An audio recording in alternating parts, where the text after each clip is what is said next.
লা ইন শাকারতুম লা আযীদান্নাকুম ওয়া লা ইন কাফারতুম ইন্না আযাবি লাশাদীদ।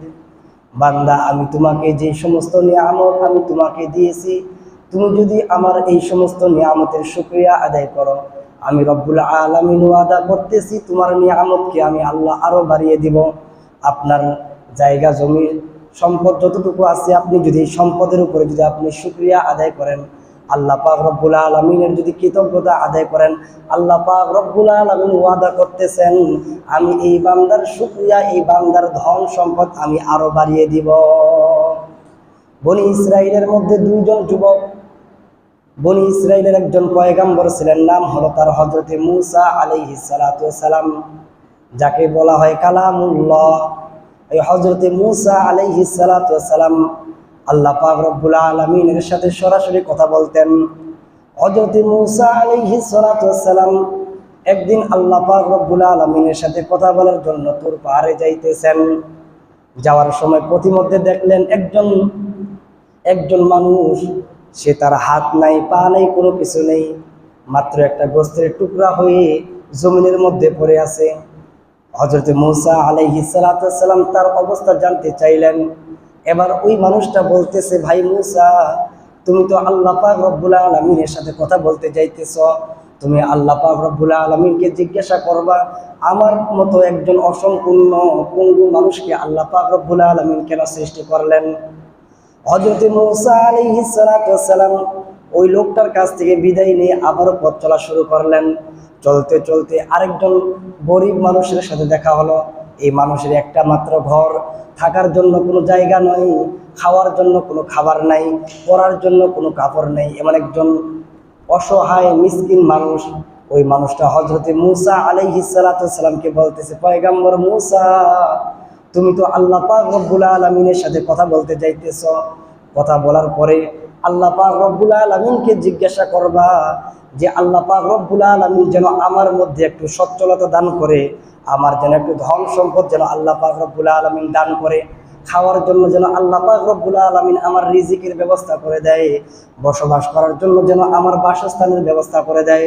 হযরতে মূসা আলাইহিস সালাতু ওয়াস সালাম এই দ্বিতীয় ব্যক্তির কাছ থেকে বিদায় নিয়ে যখন আবারও পথ চলা শুরু করলেন, কিতাবের মধ্যে লেখছে হযরতে মূসা আলাইহিস সালাতু ওয়াস সালাম চলতে চলতে একজন ধনাঢ্য ব্যক্তির সাথে তার সাক্ষাৎ হয়ে গেল। ওই ধনাঢ্য ব্যক্তি হযরতে মূসা আলাইহিস সালাতু ওয়াস সালামকে জিজ্ঞাসা করলেন, পয়গম্বর মূসা, আপনি কোথায় যাইতেছেন? হযরতে মূসা আলাইহিস সালাতু ওয়াস সালাম বলতেছে, আমি রব্বুল আলামিন আল্লাহ পাক রব্বুল আলামিনের সাথে সাক্ষাৎ করার জন্য আমি তুর পাহাড়ে যাইতেছি। সেখানে যাওয়ার পরে আমি আল্লাহ পাক রব্বুল আলামিনের সাথে আমি কথা বলবো। এবার ওই ধনাঢ্য লোকটা, যার লক্ষ লক্ষ কোটি কোটি টাকা, যার ধন সম্পদের কোনো অভাব নাই, এবার ওই লোকটা বলতেছে, পয়গম্বর মূসা, তুমি যখন আল্লাহ পাক রব্বুল আলামিনের সাথে যখন কথা বলবে, আল্লাহ পাক রব্বুল আলামিনকে আপনি বলবেন যে আমার ধন সম্পদ অনেক হয়ে গেছে, এই ধন সম্পদের হিসাব আমি রাখতে পারতেছি না, আল্লাহ পাক রব্বুল আলামিন যেন আমার ধন সম্পদগুলো একটু কমিয়ে দেয়। হযরতে মূসা আলাইহিস সালাতু ওয়াস সালাম আল্লাহ পাক রব্বুল আলামিনের সাথে কথা বললেন।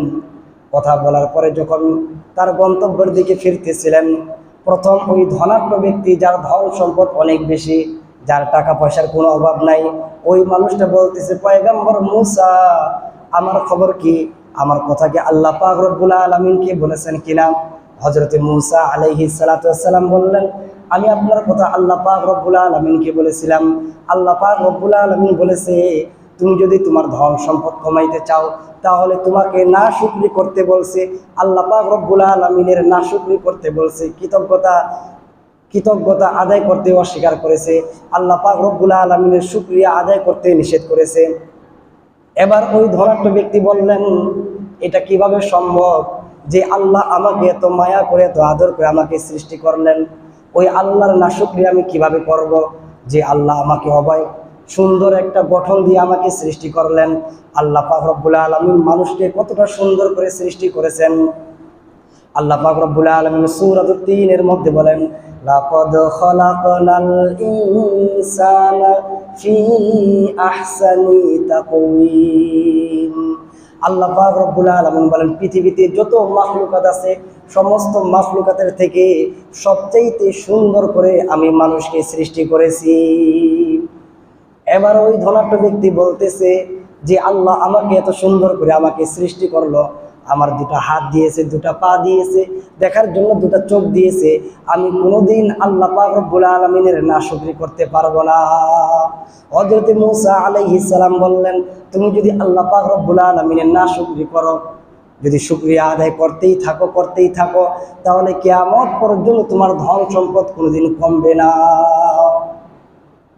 হযরত মূসা আলাইহিস সালাম বললেন যে তুমি যদি নাশকরি না করো, তুমি যদি শুকরিয়া আদায় করো, কিয়ামত পর্যন্ত তোমার এই ধন সম্পদ আল্লাহ পাক রব্বুল আলামিন কমাবে না।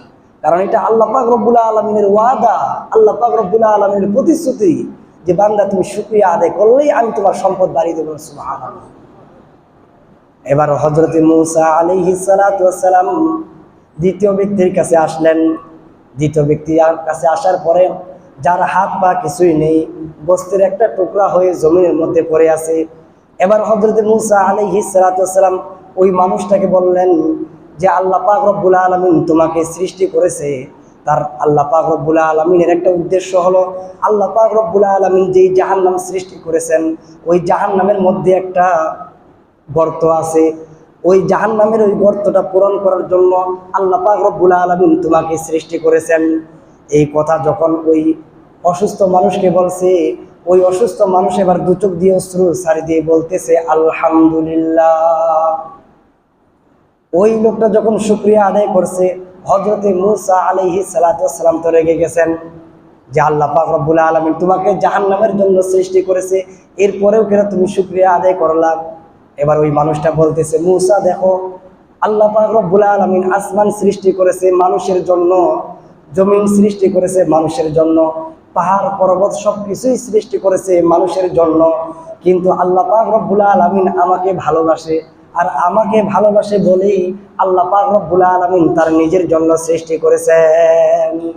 হযরত মূসা আলাইহিস সালাতু ওয়াস সালাম লক্ষ্য করে দেখলেন যে মুহূর্তের মধ্যে আল্লাহ পাক রব্বুল আলামিন ওই মানুষটাকে একজন স্বয়ং সম্পূর্ণ মানুষ বানিয়ে দিয়েছেন। বলেন আলহামদুলিল্লাহ। হযরত মূসা আলাইহিস সালাতু ওয়াস সালাম দেখলেন যে মুহূর্তের মধ্যে যে মানুষের হাত নাই, আল্লাহ পাক রব্বুল আলামিন তার দুটো হাত দিয়েছেন।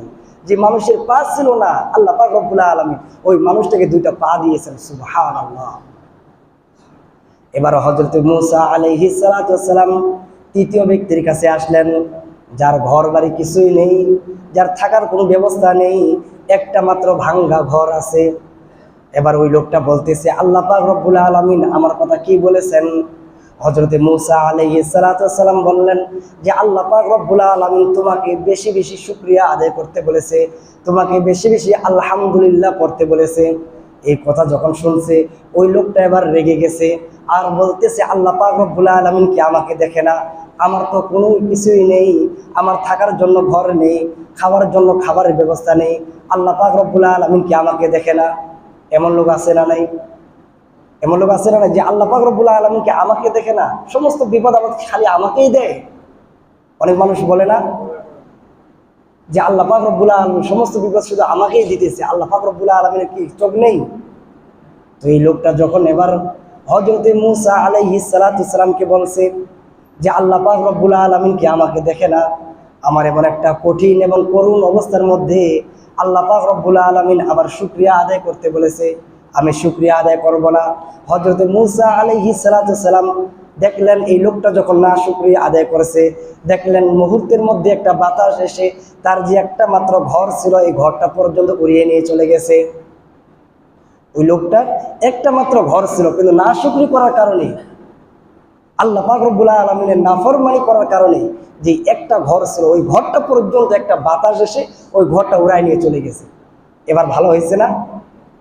তো আল্লাহ পাক রব্বুল আলামিন হযরত মূসা আলাইহিস সালাম বললেন যে প্রথম দুইজন মানুষ শুকরিয়া আদায় করার কারণে আল্লাহ পাক রব্বুল আলামিন তাদের ধন সম্পদ আরো বৃদ্ধি করে দিলেন, তাদের নিয়ামতগুলো আরো বাড়িয়ে দিলেন। কিন্তু এই মানুষটা আল্লাহ পাক রব্বুল আলামিনের নাফরমানি করলো, আর নাফরমানি করার কারণে এই মানুষের যেটুকু সম্বল ছিল সেটুকু সম্বল আল্লাহ পাক রব্বুল আলামিন ছিনিয়ে নিলেন এবং এই মানুষটাকে কঠিন আযাবের মধ্যে গ্রেফতার করলেন। এই জন্য সর্ব অবস্থায় শুকরিয়া হবে কার? সমস্ত প্রশংসা কার? সমস্ত প্রশংসার মালিক কে? প্রশংসা সবই কেবল তোমারই রব্বুল আলামিন। দয়ালু মেহেরবান করুণায় ফুরান, দয়ালু মেহেরবান করুণায় ফুরান, আর কেহ নয় তুমি মালিক শেষ বিচারের দিন, শেষ বিচারের দিন। কেবল তোমারই করি ইবাদত, কেবল তোমারই চাহি নিয়ামত, কেবল তোমারই করি ইবাদত, কেবল তোমারই চাহি নিয়ামত। দাও দিশা দাও সরল পথের, হে রহিম রহমান, হে রহিম রহমান। প্রশংসা সবই কেবল তোমারই, প্রশংসা সবই কেবল তোমারই রব্বুল আলামিন। দয়ালু মেহেরবান করুণায় ফুরান, আর কেহ নয় তুমি মালিক শেষ বিচারের দিন, শেষ বিচারের দিন। মারহাবা বলেন। সমস্ত প্রশংসার মালিক কে? একমাত্র আল্লাহ পাক রব্বুল আলামিন। আপনি যে অবস্থার মধ্যে আছেন, যেভাবেই আছেন, শুকরিয়া আদায় করতে হবে কার? আপনি মনে করেছেন যে আমি অনেক মুসিবতের মধ্যে আছি, কিন্তু আপনি তাকিয়ে দেখেন আপনার থেকেও অনেক নিম্নমানের মানুষ এই দুনিয়াতে চলাফেরা করতেছে, আছে না নাই? এই জন্য মুসলিম শরীফ হাদিস নাম্বার 2963 নাম্বার হাদিস, 2963 নাম্বার হাদিস, আল্লাহ নবী সাল্লাল্লাহু আলাইহি ওয়াসাল্লাম বলেন, উনজুরু ইলা মান হুয়া আসফালা মিনকুম, উনজুরু ইলা মান হুয়া আসফালা মিনকুম। তোমরা সব সময় দেখো ওই সমস্ত মানুষদের প্রতি যারা তোমাদের থেকে নিম্ন মানের, ওয়ালা তানজুরু ইলা মান হুয়া ফাওকাকুম, তোমাদের থেকে উপর লেভেলের যারা, এদের দিকে তাকাইও না। তো আল্লাহ নবী সাল্লাল্লাহু আলাইহি ওয়াসাল্লাম বলেন যে উনজুরু ইলা মান হুয়া আসফালা মিনকুম, তোমাদের থেকে যারা নিম্ন মানের, নিম্ন লেভেলের, এদের দিকে তোমরা তাকাও যে তাদের কি অবস্থা। তাদের থেকে আল্লাহ পাক রব্বুল আলামিন তোমাকে ভালো রেখেছে। ওয়ালা তানজুরু, যারা তোমার থেকে বড়, তাদের দিকে তাকাইও না, তাহলে কি হবে? আল্লাহ নবী সাল্লাল্লাহু আলাইহি ওয়াসাল্লাম বলেন ফাহুয়া আজদারু আল্লাহ তাজদারু নি'মাতাল্লাহি আলাইকুম, তাহলে তুমি আল্লাহ পাক রব্বুল আলামিনের শুকরিয়া আদায় করতে পারবে না। যখন আপনি আমি দেখবো যে আপনার আমার থেকে অনেক নিম্নমানের মানুষ দুনিয়াতে আছে, তখন শুকরিয়া আদায় করবো আল্লাহ পাক রব্বুল আলামিন।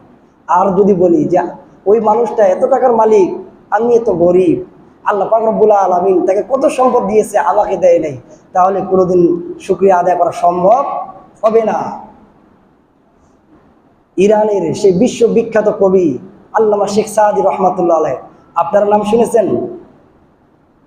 অনেক মিলাদ মাহফিলের মধ্যে একটা কবিতা বলি, বালাগল উলা বিকামালিহি কাশাফাতু জাবি জামালিহি। এই কবিতার রচয়িতা যিনি, এই কবিতাটা যিনি লিখেছেন, পারস্যের সেই বিখ্যাত কবি আল্লামা শেখ সাদি রহমাতুল্লাহ আলাইহ। তো তিনি একবার দুর্ভিক্ষের মধ্যে পড়ে গেলেন, অভাব অনটনের মধ্যে পড়ে গেলেন, খাবারের ব্যবস্থা নেই, এমনকি পায়ে দেওয়ার মতো জুতা পর্যন্ত নেই।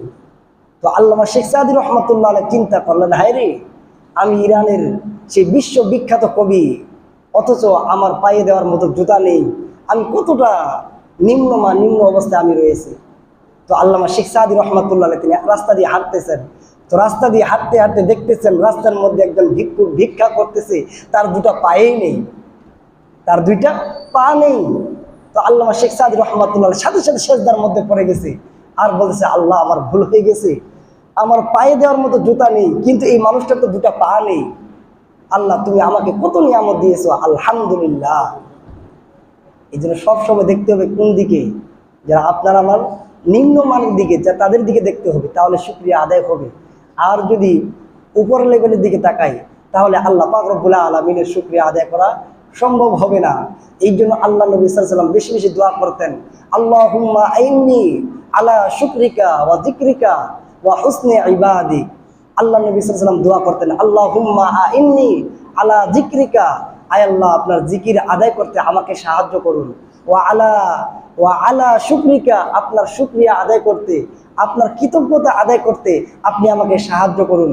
ওয়া হুসনি ইবাদাতিক, আয় আল্লাহ আপনার ইবাদত বন্দেগী করতে আপনি আমাকে সাহায্য করুন। এই জন্য এই দোয়াটা আপনাকে আমাকে বেশি পড়তে হবে, এই দোয়াটা বেশি বেশি বলতে হবে।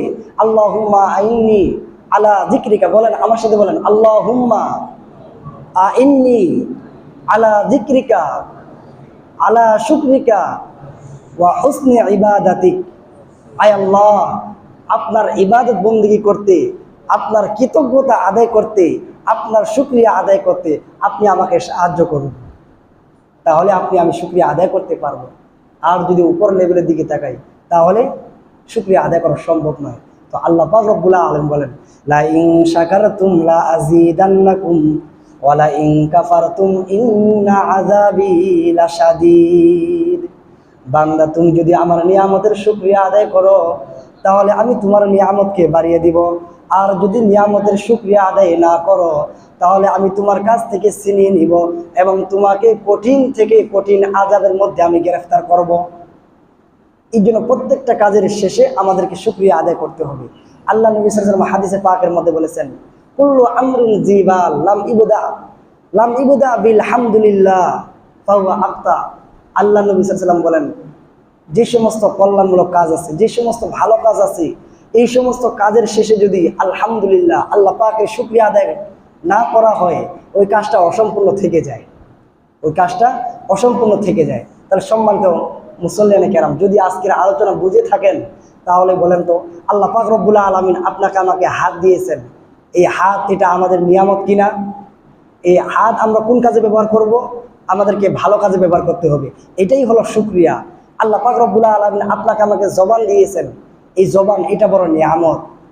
এই জন্য এই জবানের শুকরিয়া আদায় করতে হলে এই জবান দিয়ে ভালো কথা বলতে হবে, এই জবান দিয়ে আল্লাহর জিকির করতে হবে, এই জবান দিয়ে কোরআন তেলাওয়াত করতে হবে, তাহলে এই জবানের শুকরিয়া আদায় হবে। নাকি কোন? আল্লাহ পাক রব্বুল আলামিন আপনাকে আমাকে ধন সম্পদ দিয়েছেন, ধন সম্পদের মালিক বানিয়েছেন, আপনাকে আমাকে যতগুলো ধন সম্পদ দিয়েছেন, এই ধন সম্পদের শুকরিয়া আদায় হবে কিভাবে?